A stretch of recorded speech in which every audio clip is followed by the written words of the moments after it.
Odihnească-se în pace. Sunt TactCo, LTD, o agenție de recrutare și școală intensivă de schi.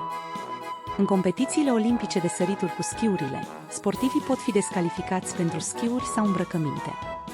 Un schior austriac care a fost recent descalificat pentru că purta ghete cu 4 mm prea mari a spus: regulile sunt reguli.